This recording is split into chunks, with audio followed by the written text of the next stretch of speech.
나모, 사랑하는 나이. 오늘은 선생님이 너희에게 아주 특별한 문에 대한 신비한 이야기를 들려주려고 한다. 어떻게 좋은 일을 잘해야 할지, 또 어떻게 세상에서 아이를 잘 키워야 할지 도와주는 방법이야. 그것이 바로 의근에 대한 이야기야. 화엄경에서 부처님께서는 이렇게 말씀하셨다.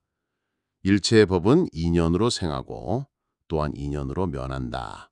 환상과 같고 꿈과 같으며 거울 속의 그림. 중화엄경에서는 이렇게 강조하셨다. 이 몸은 나도 아니고 내 것도 아니며 또 내가 아니다. 그리고 능엄경에서는 아주 깊이 있게 가르치셨다. 대상이 없는 삶은 바로 6근에 있는데 중생들은 근과 진을, 이 가르침들은 어두운 길을 밝히는 등불이 되어 우리로 하여금 법무의 미혹에서 벗어나 세상 속에서 자유로운 깨달음으로 나아가게 한다. 일부, 안근의 문. 우리의 눈은 매일 수많은 형상을 본단다. 하지만 그 형상에 집착하지 말고 그 형상을 알아차리는 마음에 주목해라. 눈은 단지 전등과 같아서 빛과 형상만 있으면 빛이 비추듯 보일 뿐, 안식은 단순히 이것은 저것과 다르다 는 것만 알 뿐, 그러나 의식이 끼어들어 말한다. 둥근 모양은 참 예쁘다. 저 빛깔은 아름답다. 그러자 좋아하고 싫어하는 마음, 원하고 원치 않는 마음이 생겨난다. 그러나 의근은 그 모든 과정을 고요히 알아차리면서 마치 연극을 지켜보는 관객과 같다. 2부, 이근의 문. 우리의 귀는 매일 수많은 소리를 듣는다. 새소리, 찻소리, 어머니의 부르는 소리, 친구들의 웃음소리. 그러나 그 소리만 듣고 있지 말고 그 소리를 알아차리는 마음에 주목해라. 이식은 단순히 이 소리와 저 소리는 다르다. 그러나 의식은 평가한다. 이 목소리는 사랑스럽다. 저 소리는 거슬린다. 그러면서 기쁨, 싫어함, 원함, 원치 않는 마음의 감정이 생겨난다. 그러나 의근은 그 모든 흐름을 알아차릴 뿐 어느 쪽에도 치우치지 않는다. 3부, 비근의 문. 코로 들어오는 냄새를 맡을 때마다 온갖 마음이 든다. 나무 향기로운 냄새? 아니면 자기 개가 내뿜는 불쾌한 냄새 말이다. 비근은 냄새가 들어오는 통로다.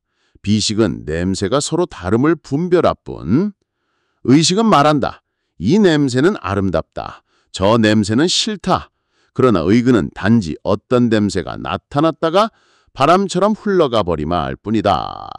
4부, 설근의 문. 혀는 단맛, 신맛, 짠맛, 쓴맛, 온갖 맛을 느낀다. 설근은 맛과 접촉한다. 설식은 단순히 이 맛인 저 맛과 다르다. 그러나 의식은 끼어들어 말한다. 나는 단 게 좋아. 나는 매운 게 싫어. 그러면서 기쁨, 싫어함, 원함, 원치 않는 마음 같은 감정을 일으킨다. 그러나 의근은 그 모든 과정을 담담히 비출 뿐 평가하지 않고 흐름을 알아차린다. 5부, 신근의 문. 우리 몸은 찬 공기, 뜨거운 공기, 부드러운 옷감, 거친 돌 같은 다양한 촉감을 느낀다. 신근은 접촉이 일어나는 자리다. 신식은 단순히 뜨겁다. 이 감각은 저 감각과 다르다. 그러나 의식은 이야기한다. 나는 추운 게 싫다. 나는 아파서 힘들어. 그러나 의근은 그저 가볍게 기록하듯 어떤 감각이 일어났다. 그리고 구름처럼 흘러간다. 6부, 의근의 문. 5근이 활동한 후 의근은 그 모든 과정을 알아차린다.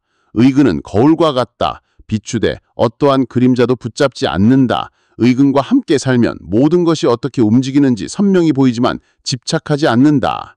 화가 치밀어 오르는 것을 보더라도 화내는 사람이 되지 않는다. 슬픔이 올라오더라도 내가 슬프다는 마음에 매몰되지 않는다. 하지만 여기에 미묘한 함정이 있다. 의근으로만 경험하게 된 깨달음도 오직 의근이 있는 동안에만 일어나는 한 가지 현상일 뿐이다. 부처님께서는 말씀하셨다. 우리가 아직도 내가 알고 있다고 느낀다면 여전히 아는 주체와 아는 대상이 남아있는 것이다. 즉, 아직 이원을 벗어나지 못한 것이다. 7부, 무사의 지혜, 죽게 걷는 빛. 그러나 진정한 깨달음의 순간은 근과 진, 그리고 식이 함께 순간적으로 사라질 때인데, 그러니 이는 어느 현상에도 속하지 않는다. 오직 서승하는 것, 오직 서승하는 것. 이 끝. 더 이상 보는 사람이 없다. 더 이상 보여지는 것이 없다. 더 이상 나와 법이 없다. 오직 말 없는 서. 나지도 멸하지도 않는 빛만이 있다. 그 빛을 보고 그 빛을 느껴라. 결론. 사랑하는 아이, 의근은 마음에 비추는 거울이매어 모든 일에 어떻게 비추는지를 고요히 비추어준다. 거울처럼 맑은 삶과 함께 살아라. 그러나 결국 그 거울마저도 놓아버려라. 왜냐하면 비추는 사람도 비춰지는 대상도 사라질 때 비로소 참된 빛이 드러나기 때문이다. 나모 대방광 화엄경, 나모 본사 시가모니불.